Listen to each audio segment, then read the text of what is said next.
Assalamualaikum warahmatullahi wabarakatuh. Adik-adik siswa kelas 5 dimanapun adik-adik berada, pada kesempatan kali ini kita akan melanjutkan pelajaran kita, yakni mari hidup sederhana dan ikhlas. Itu terdapat pada pelajaran yang ke-8 ya. Adik-adik, sebelum kita belajar, saya mengajak kepada adik-adik sekalian untuk bersama-sama berdoa. Doa sebelum belajar. Bismillahirrahmanirrahim. Rabbi zidni ilma warzuqni fahma. Ya Allah, tambahkanlah kepadaku ilmu dan berikanlah aku pengertian yang baik. Amin. Nah, adik-adik, kita langsung masuk ke materi kita ya. Yakni mari hidup sederhana. Nah, adik-adik, tahukah adik bagaimana hidup sederhana itu? Ya. Coba perhatikan gambar ini. Itu ada gambar apa? Nah, di situ ada gambar rumah yang cukup sederhana, namun pemandangannya sejuk, ya, indah, bersih, ya, adik-adik.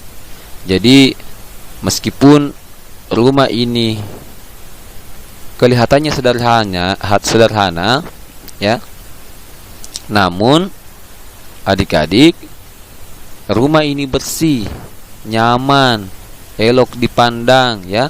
Jadi tidak mesti rumah yang mewah, namun meskipun itu sederhana tapi nyaman untuk ditempati. Nah, rumah itu terletak di pinggir pantai.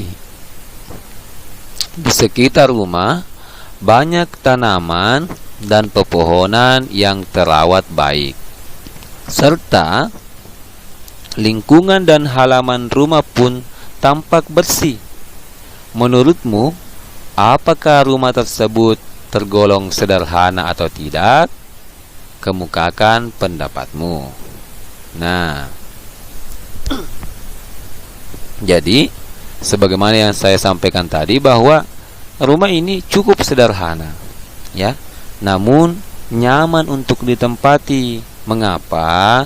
Karena tertata dengan baik, bersih, ya, sejuk, ya, adik-adik. Jadi tidak perlu mewah, sederhana tapi nyaman untuk ditempati.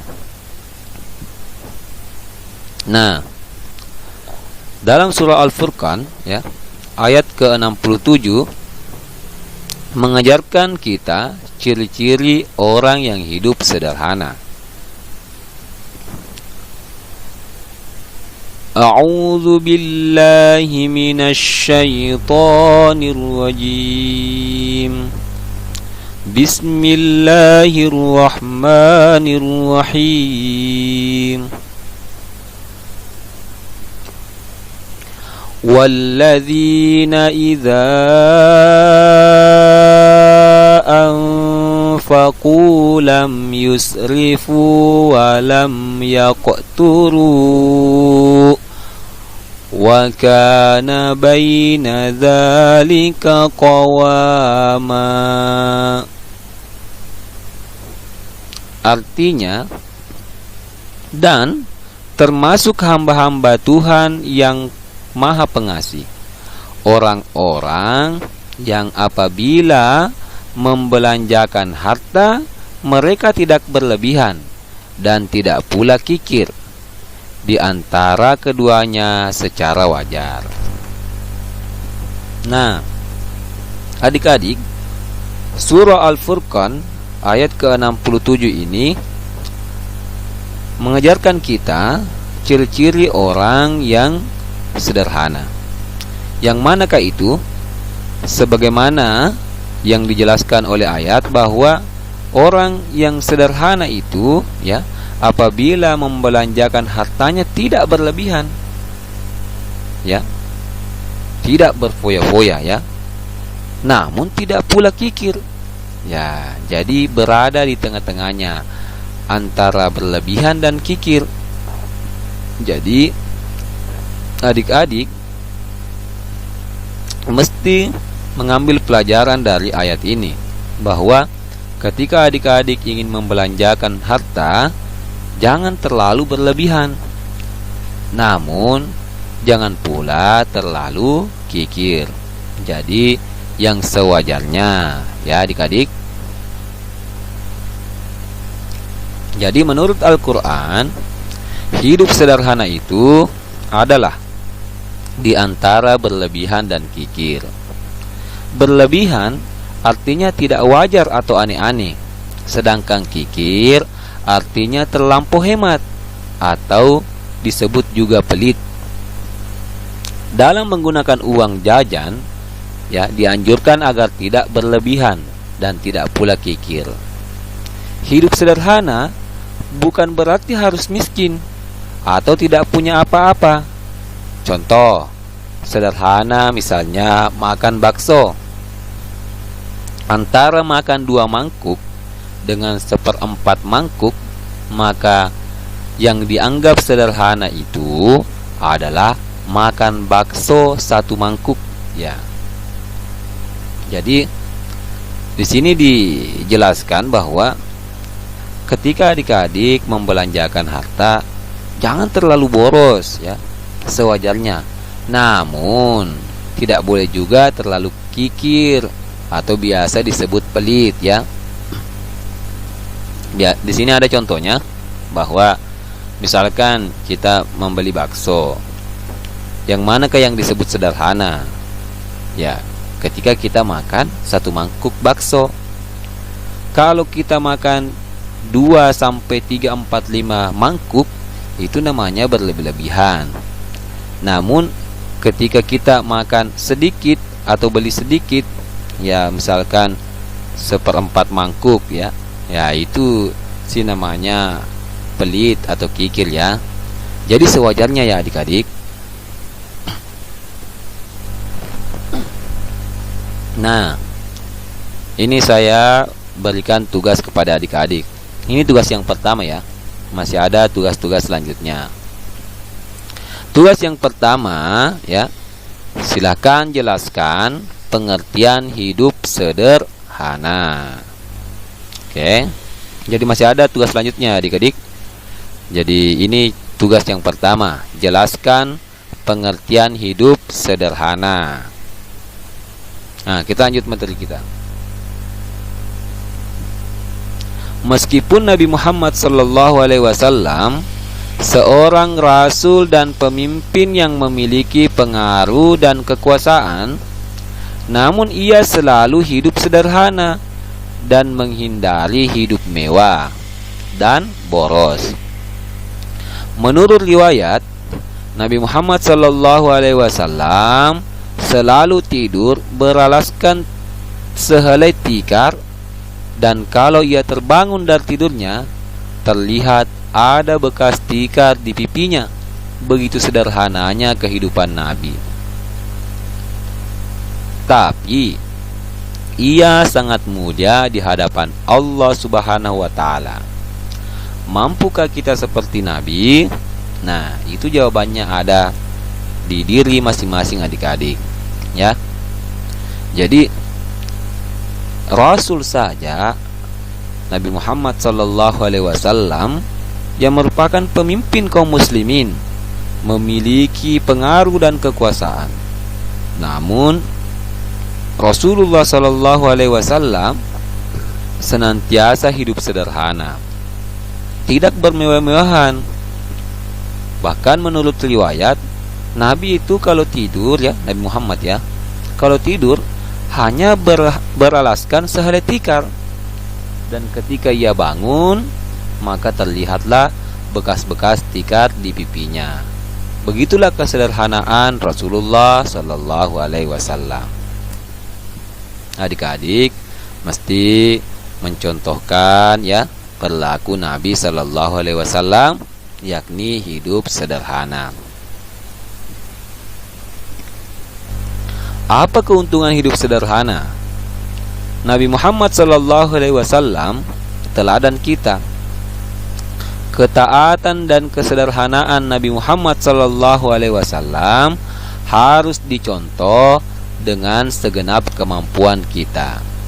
Orang yang hidup sederhana bukan berarti orang miskin atau tidak punya, ya. Jadi perlu adik-adik garis bawahi bahwa orang yang hidup sederhana itu bukan berarti dia miskin, bukan berarti dia tidak punya. Namun orang itu tidak berlebih-lebihan, ya. Nah, keuntungan sederhana antara lain sebagai berikut. Ya, orang yang hidup sederhana berarti telah mengamalkan ajaran agama atau perintah Allah Subhanahu wa taala, dan orang tersebut mendapat pahala. Kemudian, orang yang hidup sederhana berarti telah mampu melawan godaan syaitan yang mendorong untuk hidup boros. Kemudian, orang yang hidup sederhana biasanya rendah hati dan disenangi banyak orang. Selanjutnya, orang yang hidup sederhana tidak akan ditimpa penyakit rasa gelisah. Dan selanjutnya, orang yang hidup sederhana tidak pernah mengambil harta orang lain. Nah, inilah adik-adik ya, keuntungannya kalau kita hidup sederhana, ya. Ketika kita hidup sederhana berarti kita telah mengamalkan ajaran agama, ya. Bahwa kita sebaiknya hidup sederhana. Kemudian, ketika kita hidup sederhana, maka kita telah berhasil melawan godaan syaitan, yang mana syaitan selalu menggoda kita agar kita hidup boros, ya. Namun karena kita berusaha dengan segenap kemampuan kita untuk hidup sederhana, itu berarti kita telah berhasil melawan godaan syaitan. Kemudian, orang yang sederhana itu biasanya rendah hati. Karena rendah hatinya, maka disenangi oleh banyak orang. Kemudian, ya, orang yang hidup sederhana itu tidak pernah ditimpa penyakit gelisah, ya. Karena ketika orang-orang itu selalu boros, maka ya dia akan senantiasa gelisah karena selalu berpikir ya ingin mendapatkan harta yang banyak, ya, ingin berpikir ya berfoya-foya, ya, maka dia akan selalu gelisah. Namun ya orang yang hidup sederhana itu senantiasa akan tenang, ya, karena ketika dia mendapatkan nikmat disyukuri, ya. Tidak mesti banyak, yang penting cukup, ya, untuk kehidupan kita. Hidup sederhana lah. Kemudian orang yang sederhana itu tidak pernah mengambil harta orang lain. Mengapa? Karena orang yang sederhana itu senantiasa mensyukuri apa yang dia miliki, ya. Berbeda dengan yang orang yang hidupnya bermewah-mewahan, ya. Tentunya akan selalu berpikir untuk memperbanyak harta supaya bisa menggunakannya untuk bermewah-mewahan. Nah, adik-adik, selanjutnya tugas yang kedua. Tuliskan 3 keuntungan hidup sederhana. Oke adik-adik, itu tugasnya. Jadi pada pelajaran ini ada 2 tugas. Yang pertama tadi telah disampaikan, dan yang kedua adalah tuliskan 3 keuntungan hidup sederhana. Nah adik-adik, Itulah pelajaran kita pada kesempatan ini. Semoga bermanfaat ya. Terima kasih banyak. Alhamdulillahirabbil alamin. Segala puji bagi Allah, Tuhan semesta alam. Sekian, lebih dan kurangnya mohon dimaafkan. Wallahul muwaffiq ila aqwamit thoriq. Wassalamualaikum warahmatullahi wabarakatuh.